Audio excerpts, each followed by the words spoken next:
Selatan juga lumpuh dan masyarakat hingga saat ini belum bisa beraktivitas seperti biasanya. Dan untuk para pengungsi sendiri hingga saat ini ada yang pindah ke tempat kerabat mereka dan ada pula yang bertahan di rumah-rumah pondok yang ada di sekitar masjid yang ada di desa ini. Dan seperti yang tampak di belakang saya saat ini juga banyak anak-anak yang menghabiskan waktu mereka dengan bermain air karena mereka tidak bisa melakukan aktivitas belajar mereka di sekolah yang saat ini kondisinya juga masih terendam banjir. Dan di sana pula juga ada rumah ibadah yang terendam air setinggi kurang lebih 30 cm sehingga warga di sini juga tidak bisa beribadah di dalam masjid tersebut.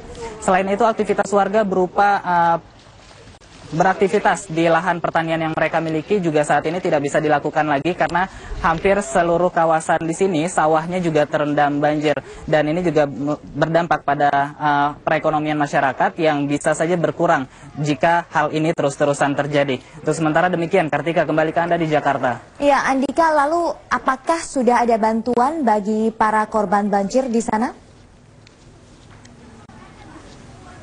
Nah, Kartika, untuk di desa ini sendiri bantuan memang sudah ada yang datang, tapi masih dari tingkat kecamatan saja. Dari pihak kecamatan sudah memberikan bantuan berupa baik itu mie instan, kemudian telur dan beras untuk warga yang masih bertahan di rumah yang sifatnya itu rumah panggung, sehingga mereka tetap bisa menjalani kehidupan mereka di sana dengan kondisi seadanya.